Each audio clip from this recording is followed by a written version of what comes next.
Hello, my name's David Runciman, and this is Past, Present, Future. Our episode today in our series about the history of freedom is about two of the most powerful intellectual and philosophical movements of the 19th and 20th centuries, anarchism and nihilism. Anarchists and nihilists were against a lot of things, but what were they for, and why did they still think it was possible for human beings to be truly free?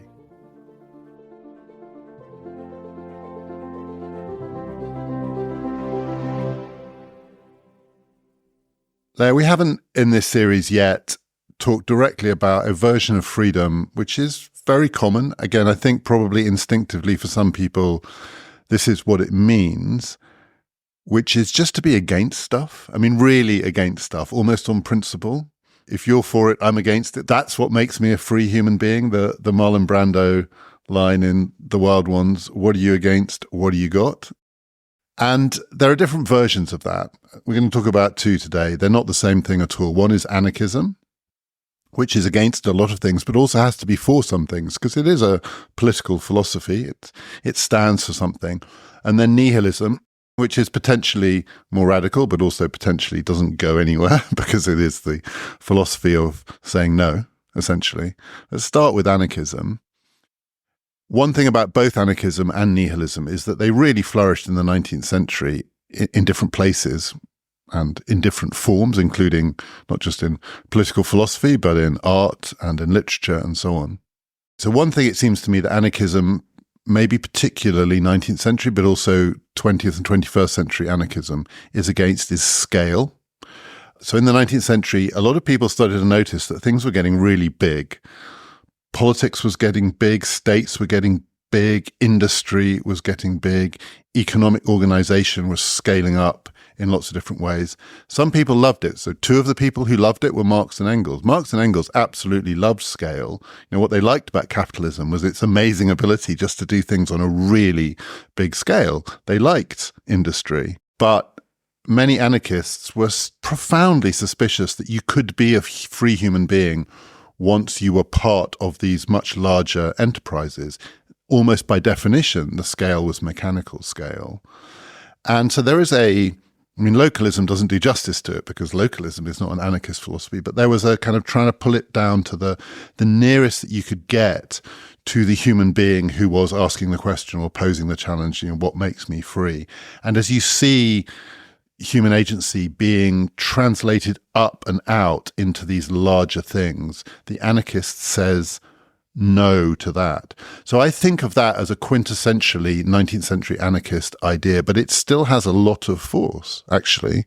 Yeah, I think there are maybe two versions of anarchy. One is positive and one is negative. So also in our common understanding of it. So one is, think about the sentence, the anarchy of the state of nature, or the anarchical international society, where what the word anarchy stands for is this idea of absence of rules, which ultimately descends into chaos and conflict and war and is dangerous. That's one connotation of anarchy. The other connotation, which I think you're right, that politically gets defined in the 19th century, maybe after the French Revolution, and then onwards with this Industrial Revolution and developments that follow from there. But I think has roots as an attitude also earlier, when we were in one of our previous episodes talking about Socrates. I think Socrates was in some ways the first anarchist, because he's someone who derides convention, derides order that is imposed on someone without proper scrutiny, this idea that you can't do things to me without giving me a reason. And I think that's the deeper understanding of anarchy, which I also think is plausible, and of which this argument of scale is one implication, but you can take it in so many different directions. What makes scale problematic, and what makes bureaucracy, and what makes this kind of impersonal forces emerging problematic for the individual, is that you begin to lose the channels through which they can be accountable to the agent, to the person. And so then the person is, well, why are you doing these things to me, without being able to justify them somehow? And I think that kind of connects this instinct that is underlying all anarchists' attitudes, maybe this fact that you don't want to subscribe to the rules that you haven't yourself made or authorized. There's a version of the 19th century anarchist, a kind of cartoon version, which is it's a a man with a beard and a bomb, usually one of those bombs that's like circular with a thing sticking out the top that's got a fuse on it. And it's not a joke either. Anarchists, yeah. Well, no, it happened as well. They did kill a few people, including a few monarchs. So, yeah. Exactly. And often with those kinds of devices. But it's the loner, it's the renegade, it's the person on the fringes of society, particularly in fiction. The anarchist is, and it's, again, usually, almost always, but not always, a man, a young man, an angry young man. But then there's a version of anarchism which is, it's not a fringe idea at all. It's a completely mainstream idea. So Bakunin, a 19th century anarchist, I'm going to paraphrase this here, but he defined freedom. He said, look, if you want to know what freedom is, it's very simple to say what it is. Freedom means that I, as a human being, accept, and he called them the laws of nature, because I have decided them for myself, and I do not accept them on the whim or the instruction of any foreign power, individual or collective, national, international, economic or political, whatever it is. And I read that and I think, well, how is that different from many of the people that we've been talking about? I mean, is that really so different from Kant? Yeah, no, I think there is a deep sense in which there is an overlap there. And I think the differences then are more about this is an ideal of the human or an ideal of freedom that in some ways we are already shaped by and defined by, as Kant and many people that we've talked about already say. And in another way, it's an ideal of a society that reflects that internal disposition that we have. And when you take anarchism as a kind of philosophical instinct, then I think exactly, it's there in Socrates, it's there in Kant, it's there in a number of authors who ultimately say, well, it's the rules that you make that you can justify, that can be justified to you. They can only be justified insofar as you've somehow contributed to making them. And then the question is, politically, what does that mean? And can you ever have a society that is accountable to every person who subscribes to its rules in this particular form? And that's the sort of utopian dimension, I suppose, of anarchism, which I actually personally have a lot of time for. I really find that really interesting and appealing. And the discussion is then, what does it take to get there? And how can you think about a society that is devised by those that stands up to this standard somehow? And then I think that's also where, actually, talking about Bakunin, since you mentioned it, this is actually exactly also what the debate was between Marx and Bakunin, and on the forms of intermediary institutions that would be required to get to an ideal society of that type. You could say that the ideal version of it is also a version of, when we talked about Machiavellian politics, which is, in the Machiavellian version, classes or institutions within the social structure have veto power. The ideal anarchist version is the individual has veto power. So you have the power to say, no, I will opt out of this or that or the other. This one I'm not with, that one I'm not with.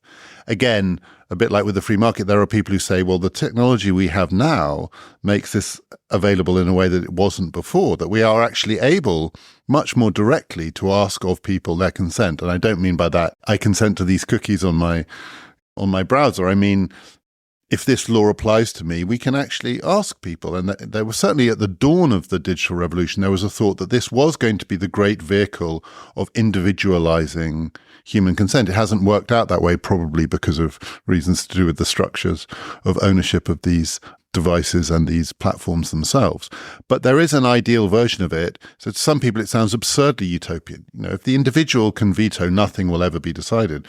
But if the veto is an opt-out, rather than, for this law to pass, all of the tens of millions of people in this country have to say yes to it. No, if this law passes, you have the right to opt out of it. That's not so utopian. Yeah, I think so. And I think, with regard to the digital platform, I guess there is a difference though between consent and veto.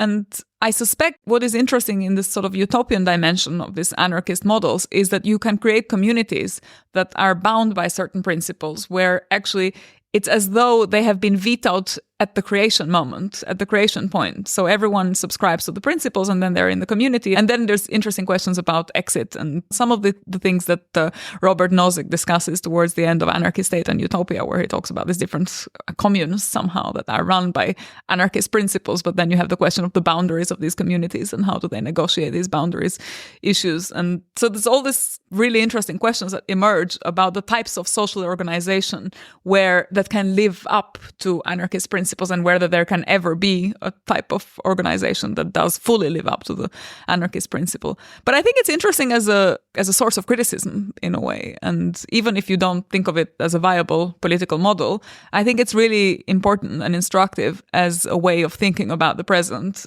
in light of this very, very robust ideal of freedom. Nozick's not an anarchist, he's a libertarian. And the paradox for Nozick is if you want anarchism, and he's deeply drawn to it, he was fully imbibed in the 19th century anarchist tradition. He says the precondition of a flourishing anarchic society is a state, because these can be communities within an overarching structure. And there's an internet version of this, which is if you have a well-run and well-regulated internet with institutions that have the power to set the boundaries, within that, all sorts of things, including creative forms of chaos, can flourish, but only under the umbrella of what Nozick called a night watchman state.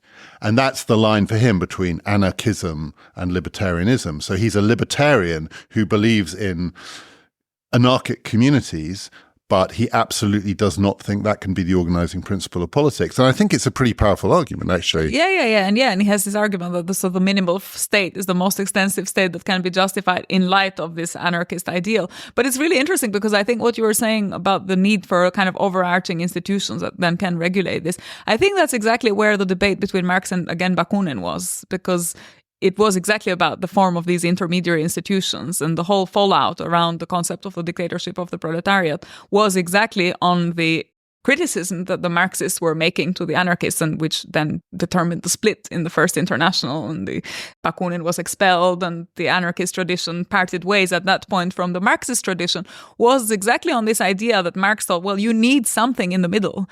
You can't just exit capitalism and replace it with anarchy. There has to be a transitional type of institution, which is what he called the dictatorship of the proletariat. In other places, he called it the social republic. It was basically a kind of intermediary institution between the anarchist communist utopia and the capitalist societies that both the anarchists and the Marxists were trying to reject, with the same kind of moral motivation, actually, which was that they were dominating and that they promised freedom, but they weren't guaranteeing freedom for everyone. So at the level of criticism of capitalism, they were very similar. And I think you were right at the beginning to say they came out from the same instincts in terms of rejection of certain patterns of industrial societies and capitalist organization. But then where they go with it is very interesting because it goes in very, very different directions. And in some ways, I think Bakunin was very insightful about the type of criticism that he presented to the Marxist tradition in terms of what happened after, when many of these principles became the reality of the socialist states after the Bolshevik Revolution. This idea that you would entrench bureaucracy, and so you had this idea of the withering away of the state, but actually in the way in which this transitional institution was coming about, it was going to entrench hierarchies, it was going to entrench types of power relations that might be a little bit different from capitalist society, but would still be power relations and will still be dominating. And we know what happened. So in a way, I think when they split, the Marxists seem to have the upper hand in terms of how they were arguing and reasoning, but in terms of how they ended up historically, Bakunin had a point, and the anarchists had a point, I think. Weirdly, I think there is a version of that challenge to Nozick as well. So he calls this state the minimal state, and the idea is really hands-off. Its job is just to police the boundaries of these voluntary communities in which anarchists gather so they can live their anarchic life freely. And all the state is there to do is to make sure that no one strays beyond the rights that are required to be upheld for this to work. But actually, that's going to involve a lot of policing. And we know, by definition, that those kinds of states acquire bureaucracies, and they have to be staffed by human beings whose job will be to say, now look at this anarchist community over here. Are we sure that actually the people in there freely joined and were free to leave? Let's go inside and just check. And you will end up with a state to which the people in the anarchic communities cannot say no. And so there is a slippery slope here. I think Bakunin was right.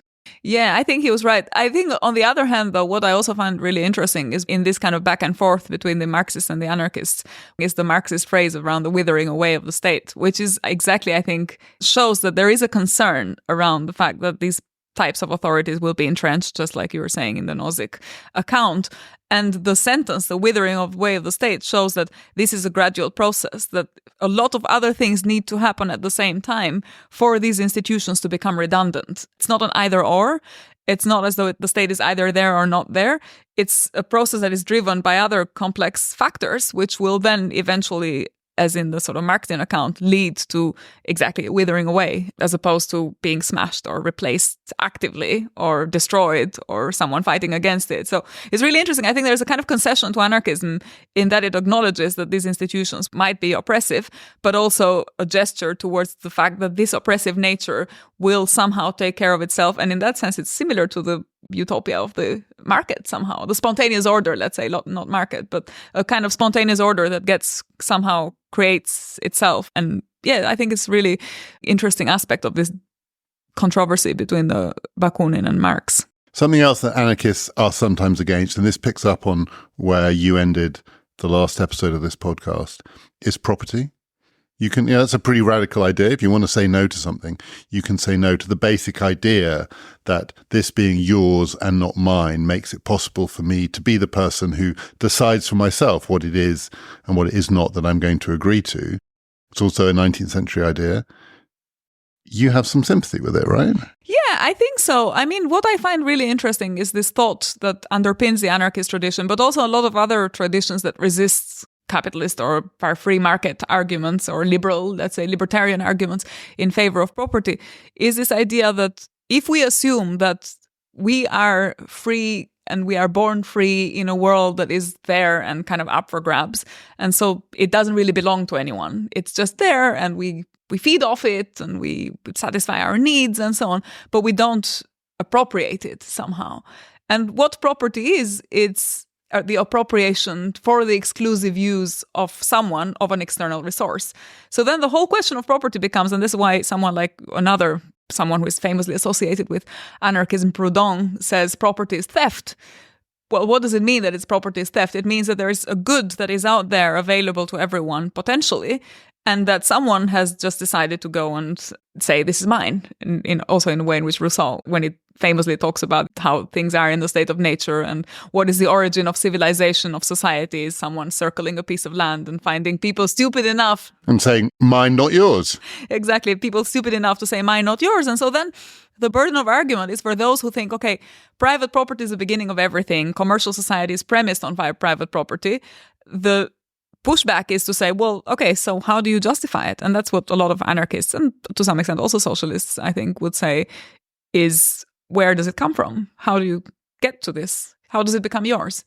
And then you get all these different stories, which I think are all of them very difficult to justify on pure individualist premises around, well, I worked on it, I mixed my labor, famous Lockean argument, or I deserve it, or I improved it, I made it nicer, and so it becomes mine. The point is you have taken something from a pool of common, and that was the insight behind a lot of the anarchist rejections of property. This was for everyone. It was there in nature, it was common, there were rules, there was a state of things. It wasn't yours. So how did it become yours? And then all the different arguments that they dismantle, I think very plausibly, on the basis of this argument that you're just taking something and it's theft because you're just taking it from the common and turned it into something that is for private use and private exclusive use, and that you then, and everything follows from there. Wealth follows from there. It's basically exchanging, trading, alienating something that you think you're the sole proprietor of and the sole person who has authority on it. And I think this critique of property that is at the root of the anarchist tradition is also of other traditions, but I think particularly prominent in the anarchist tradition is very important. And weirdly, Nozick also says the same thing too. So when he sort of asked about how his argument might apply to somewhere like the contemporary United States, he said, well, with the contemporary United States, the first thing you'd have to do is give it all back to the people it was stolen from, the Native Americans, because if you're serious about any of this stuff, none of it is justified. The more free market justification would be almost all of the things that we're talking about as property are themselves the product of regimes of property. That is, they don't exist in nature. They weren't out there. It's not like the things that we claim are mine and yours are things that were held in common. They only came into existence. Almost all the wealth that's ever been created in human history has been created after forms of property were there. And Rousseau says that's the problem. We don't want to go down that road, right? We want a more basic existence. But our arguments about what's mine and yours are arguments about things that presuppose property. So it's quite hard then to take it away. presuppose regimes of property. But then again, some of these regimes of property might be more aligned to the initial thought that it's not no one's or it's in common, as opposed to it just belonging to some people who can then accumulate it for generations and then hold on to it. And then all the wealth that is accumulated as a result of that can be considered just justified, which was the kind of Nozickian argument, right? Nozick thought, okay, you have a moment of kind of initial ownership and then you have a moment of accumulation of property. And that means that anything that is done, if the initial acquisition is justified, then any distribution after that is not right. It's, again, he would say theft. That's why he thought that taxation was oppressive for the same reason, right? It was like you're taking from someone something that is rightfully theirs. It was almost like forced labor. You're working for nothing. Yeah, and so his argument to wealthy Americans is the good news is we don't think you should have to pay anything in tax. The bad news is you have to give it all back to the Native Americans. Yes, exactly. That's right. Yeah. The information technology revolution story is a bleak version of this because, again, the earlier versions of it through the 70s, 80s, 90s were strongly influenced by anarchist or anarchic thought and the idea that this technology must be free, right? It must be freely available. No one owns it. The knowledge and the information, this is a sharing economy, and lots of the original platforms were made available free. And there are still, versions of this, of sort of Creative Commons ideas. But my God, it's come to be dominated not just by mine and yours, but by a small number of people accumulating wealth on a scale that there isn't really a parallel in human history outside of plunder, right? So it's sort of Napoleonic or Pharaonic or Putinesque or whatever it is to be Jeff Bezos and to have built this mountain of money out of an assumption that past a certain point, it's all mine. And that's happened in a generation. You've gone from this technology is going to be the platform, the basis on which some of these ideas, we can recapture them, to almost like a parody of the personal accumulation of wealth. Yeah, which is, I think, again, something that the anarchists saw emerging in the 19th century. I mean, it was part of their critique of capitalism, that it was leading towards this pattern of accumulation and that it was dispossessing from the commons and both in the transition from one model of society to another, but also in just the patterns of acquisition that it set in motion, which would then increasingly lead to this. And I think that was one of the reasons for why they were resisting it alongside many other things. Do you have a sense of why, of the various late 19th, early 20th century traditions of anarchism, one of the ones that really still has a hold, hideous name but powerful idea, anarcho-syndicalism? I have this weird and creepy memory. I once was invited by Russell Brand, I didn't know kind of quite who he was then, to do a podcast with him. And he sat me down because he wanted to talk about political philosophy. And he just kept wanting me to tell him why anarcho-syndicalism was the future. One, I wasn't qualified to do it, but two, I was just really struck by the fact that somehow in the universe in which he moved, this is a few years ago, Russell Brand had imbibed that the version of anarchism that he wanted to embrace was this thing called anarcho-syndicalism, which is a very distinctive set of thoughts that comes out of radical trade unionism and the idea of the general strike, none of which I think Russell Brand was thinking about. But he thought anarcho-syndicalism meant what he meant by freedom. Now, I don't want to really know what Russell Brand meant by freedom, but I do want to know why anarcho-syndicalism was the one he latched onto. Why is it fashionable? I suppose because it was a tradition that came out as an alternative to models of rejection, of models of working class organization, let's say, that were premised on some sense of rejection of the state. And so it combines the syndicalism element, which is the defense of working class interests and working class rule and the principles of working and cooperating in the workplace and putting pressure on employers and organizing to fight and to try and overcome capitalism through workplace organization. So that's the kind of syndicalist trade union element. But which removes the more, I suppose, Leninist or even Luxemburgist elements of the importance of the party as that which is an intermediary between the concerns of the working class as a class and the concerns of the state in a way. So the Leninist tradition, the Marxist tradition of a certain kind, is all about finding these intermediary institutions that enable you to channel working class principles and interests and filter them and give them some kind of state representation. And I think the anarcho-syndicalist tradition goes in a different direction because it both in the political organization. It's different. And because it also tries to do what is now known as prefigurative politics, right? This idea that you practice the type of society that you'd like to bring about in the way in which you're organizing yourself. And so there is an element of anarchic rule within. And the idea is that the traditional objection to anarchism is being that it can never work. You can't do anything with it because it's just anarchy. So you can't, it's not efficient, you can't produce anything.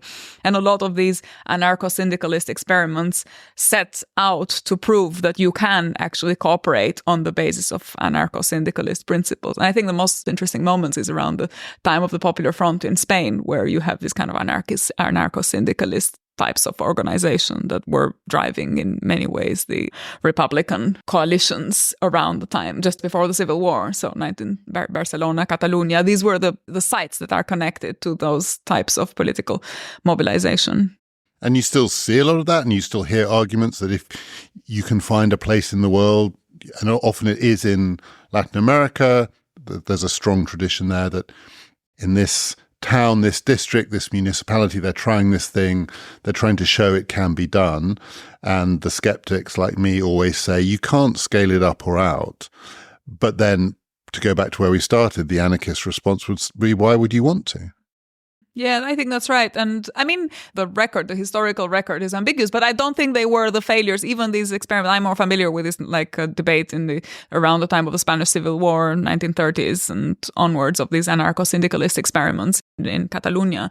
And I think they weren't the failures that everyone assumed they would be, where, it's terrible for productivity, terrible for innovation, and so on. They showed that actually they can also work. It's not, they have their problems, but it's not the complete disaster that everyone thinks. If you're running a commune on the basis of anarchist principles, it will be just a disaster. And they were also, I think, there were criticism coming from those corners of a whole range of patterns, because the other interesting thing, I think, about the anarchist tradition compared to, let's say, other forms of anti-capitalism is that they were very early on, because they were so attentive to different types of hierarchies, they were also more attentive to questions of gender and race than maybe some of the more traditional arguments that were in some ways more aligned with the liberal understanding of what counts as what's important was, working class as opposed to women or other people of color. And so I think there was an attention to intersectionality coming from these corners maybe early on that was a bit more pronounced than in other alternative criticisms of liberal societies. One of the ways potentially in which this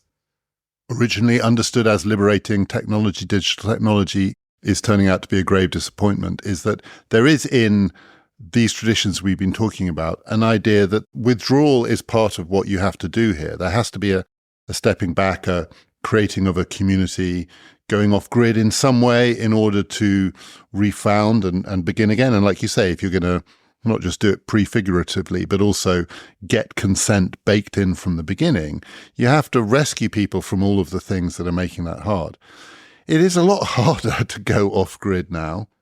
It's actually a lot harder to create an independent, certainly in a physical space, an independent communal way of life that is not going to be so widely implicated in and infiltrated by all of the other kinds of resources that we share in all of the ways that make anarchism so difficult, right? So and again, I'm thinking really here of fiction. I'm thinking of 21st century novels where there are descriptions of human beings who are trying to extract themselves from these networks of power and control and information.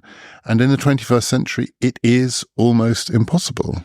Yeah, which is why in the end I'm not an anarchist, because I think these are actually the limits of these arguments. I mean, in part because I don't actually have a lot of sympathy for these arguments that let's just say, let's just return to nature and so on. I think to me, these models of cooperation and ruled by reason and so on, they're more ideals than they actually are the reality of human beings. I don't think humans are naturally ruled by reason and that there is a kind of order that they would come up with by themselves that is superior to any authority that is given to them. So in that sense, I think that's maybe where the difference is, to go back to where we started, where I think, yes, there is a sense of you want to be the master of yourself and to be ruled and by reason, but it's also something that's part of a process that requires education and requires a certain kind of interaction with others, a certain context, a certain society. It's not a given.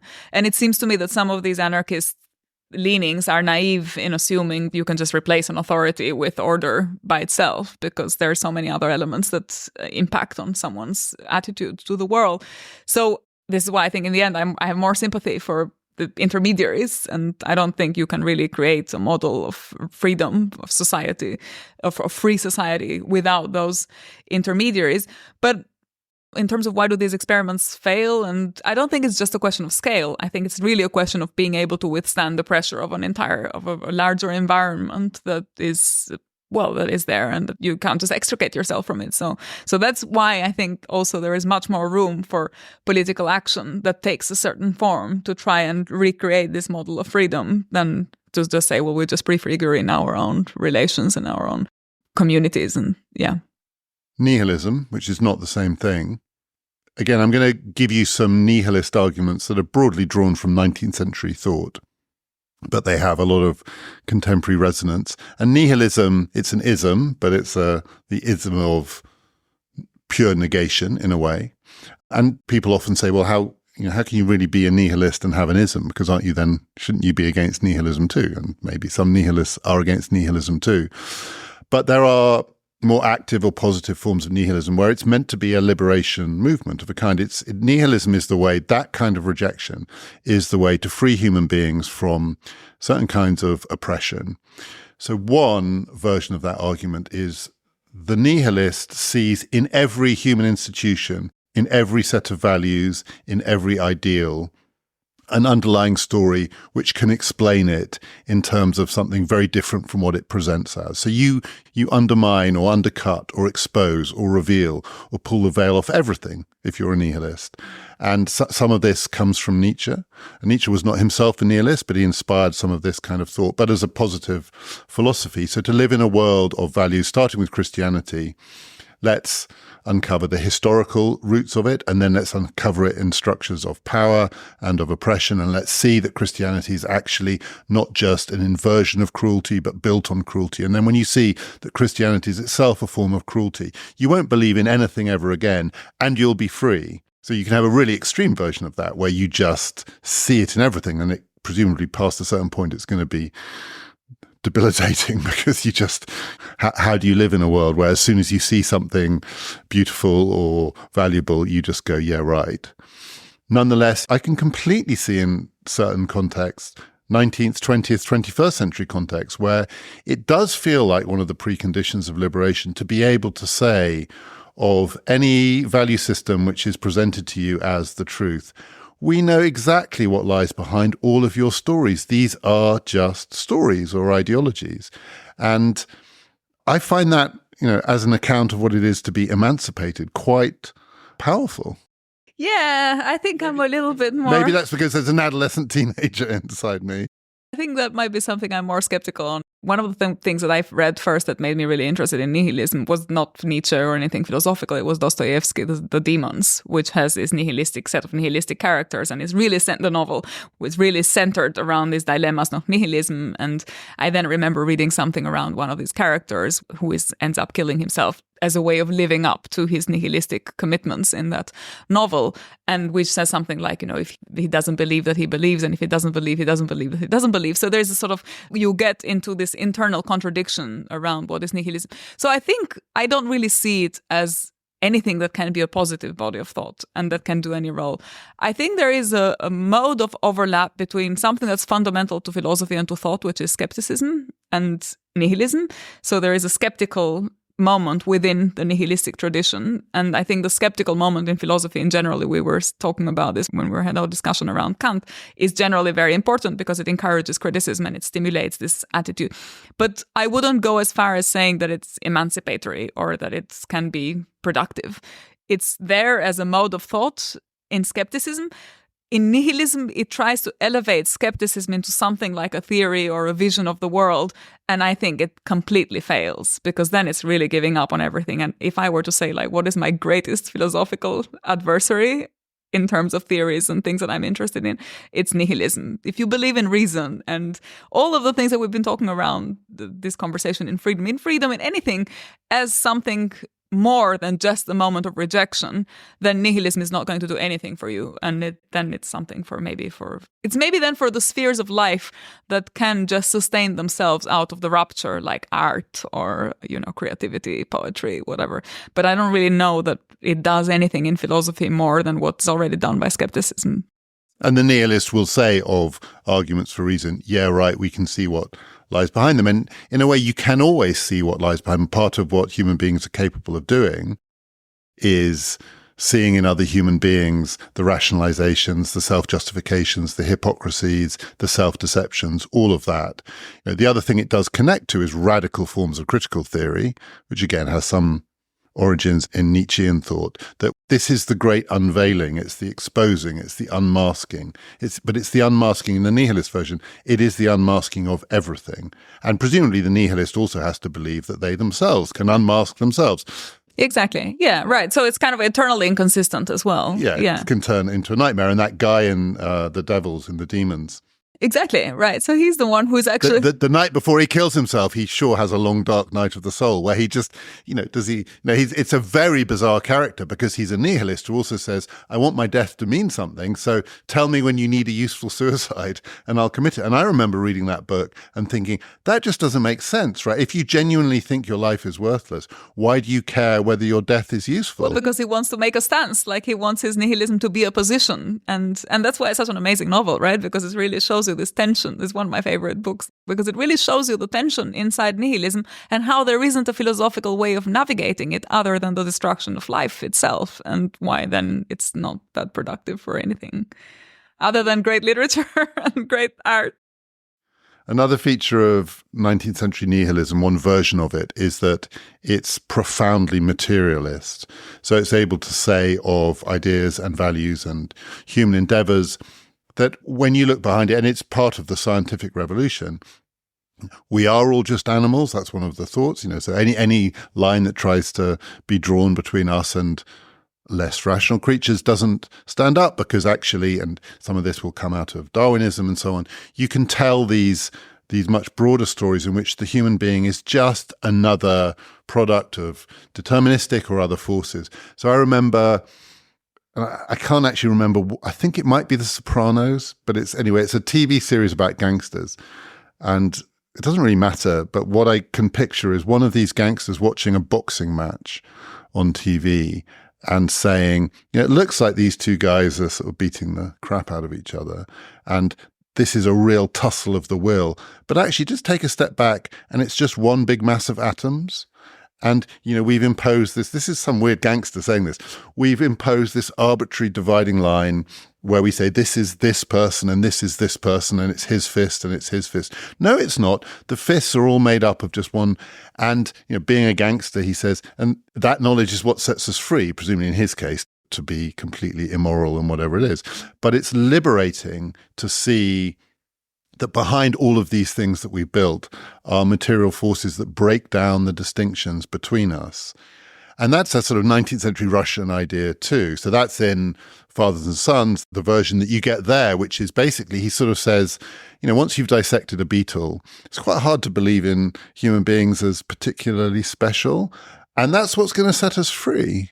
Yeah, but then we know where that goes politically, including in the kind of Russian 19th century, right? Well, with the assassination of Tsar Alexander. And I was talking about a gangster. He says, it liberates me, watching this boxing match, thinking it's all just atoms, liberates me to beat you up. I mean, it is liberating in one way, but it is a very simple form of liberation. I think there are better ways of liberating thought than just this idea of returning to the materiality of the human, and this because otherwise we don't capture the process and we miss out on evolution, we miss out on history and so on. So this mode of rejection, yes, it's there, but ultimately will take the same form. If it takes this kind of nihilistic form, it's really hard to understand what accounts for development and what accounts for values that enter the process and that change. And it seems to me that it's good to make you alert to something, but ultimately it doesn't do a lot of work in explaining nuance and explaining transitions and evolution. And ultimately, the sense that some things are better and worse, and that there are decisions and there are things that we can say about that. It's not that we're just left in it's not all relative in a way.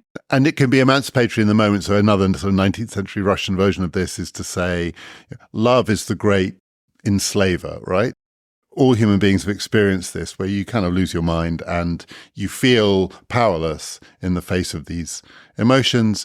And so the nihilist says, well, it's just biology, right? Just remind yourself it's just biology, and it will emancipate you from the trap. It will also make it harder to believe in love. But frankly, given the state that love has reduced you to, at the moment of madness, the thought, this is just biology. And people have thought this, you see versions of this throughout literature, but again, it never ends well, right? Because and it's supposed to be therapeutic, but actually it doesn't do anything. Yeah, but that also goes to show that it's not that, right?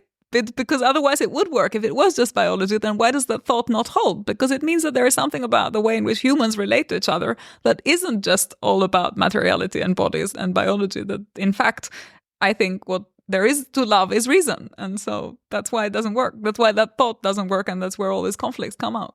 So you say there's nihilism, there's skepticism, there's also cynicism. And, I talked about what's sometimes called critical theory, which certainly doesn't have to be cynical by any means. But there are versions of this which are cynical, and they can be powerful too. And there is a place for cynicism, probably, in certain moments in one's life. It helps to be a cynic, but it's not a good sort of life guide. But where and how, given the various things that we're talking about, one of the temptations of these ways of viewing the world is to go too far, but one of the other temptations is not to go far enough. It's easier in a way to not challenge too much because it is quite demanding. And yet many of the things that we've talked about, not just in this episode, but in previous episodes, do suggest that the institutions of so-called freedom are a sham.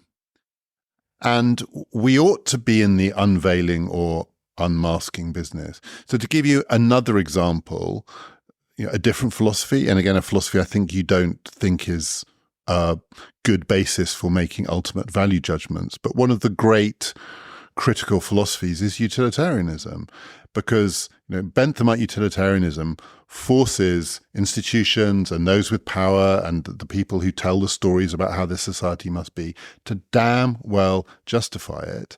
And often it's very hard for them to justify it because the terms that utilitarians demand of them is you have to show that this does some people some good, and enough good to make it worth the cost. Now, utilitarianism is nothing like nihilism, but it is a great debunker, and debunking is really important.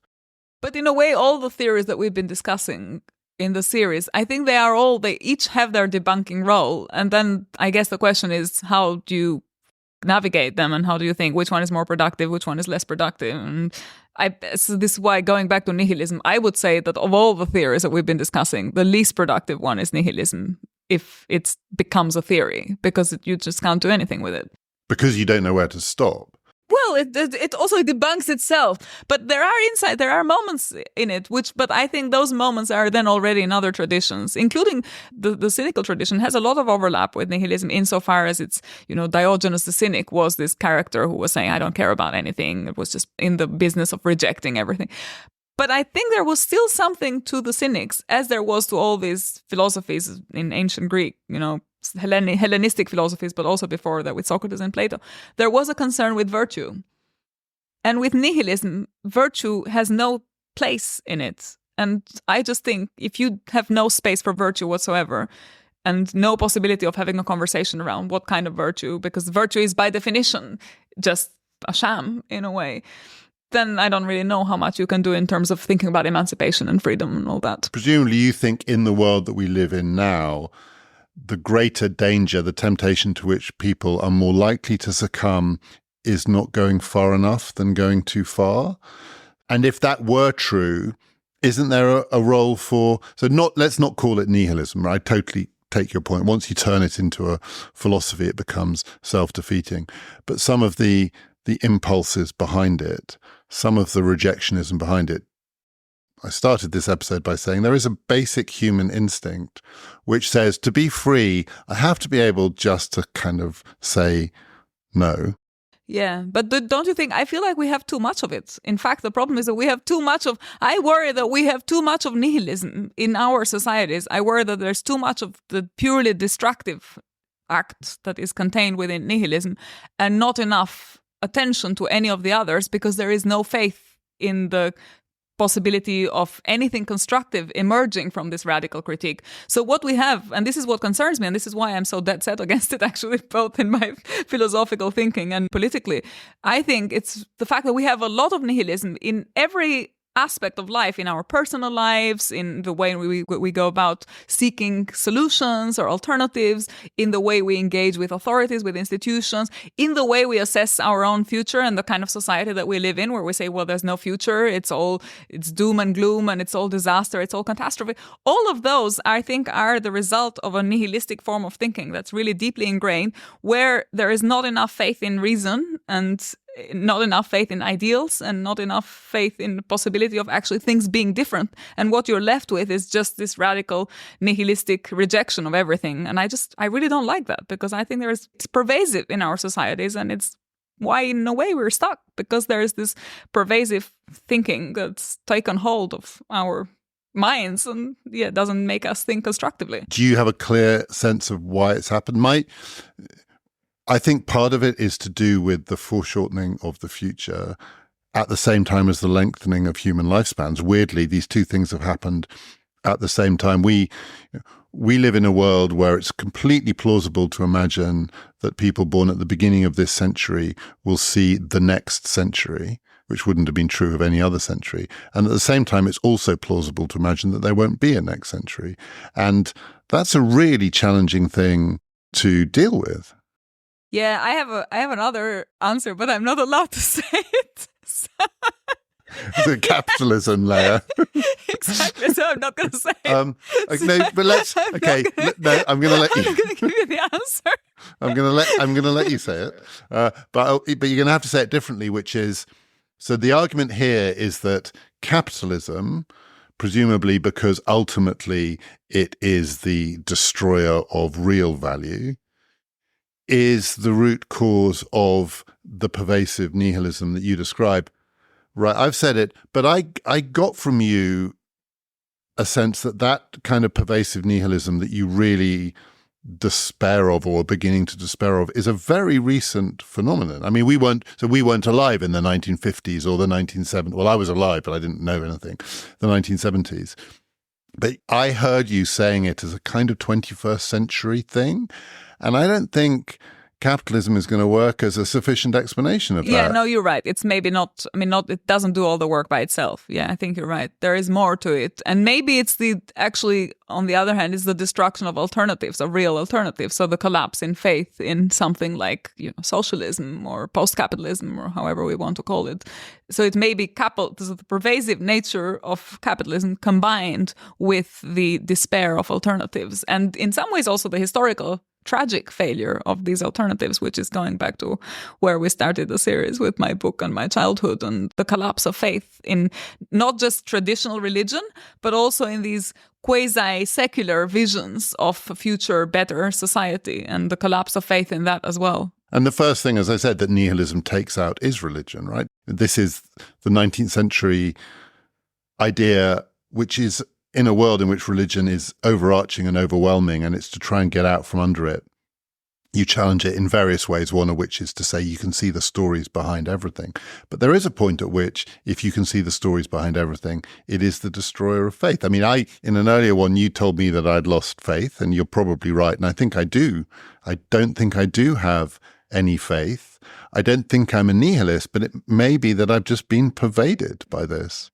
Yeah. And I think that's also why I think it's important to resist this with some kind of faith, as well as all the other things, but a faith that is more active. And maybe we'll have another episode on what this means exactly. And I think this is where some of the existentialist philosophers were going when they talked about the importance of commitment and engagement as a type of faith, which isn't religious faith. But there is, I think, a mode of being faithful and of not being nihilistic, which doesn't require that we believe in the afterworld or that we believe in anything that we can't demonstrate rationally or that it just seems suspicious. But there is a type of faith in the human, I think, that is important to retain in addition to all the whatever call we make politically for change. If you'd like to sign up to PPF Plus to get ad and promotion-free listening to this podcast, and also to get the bonus episodes that are going to accompany this and all future series, just click on the link in the show description or go to ppfideas.com. You can also follow us on Twitter @ppfideas, on Instagram @ppfideas, and there are many now video clips accompanying this series that you can find there. Next time on the history of freedom, in our penultimate episode, I'm talking to Lea about existentialism, psychoanalysis, bad faith, and the unconscious forces that shape our lives. This has been Past, Present, Future, brought to you in partnership with the London Review of Books.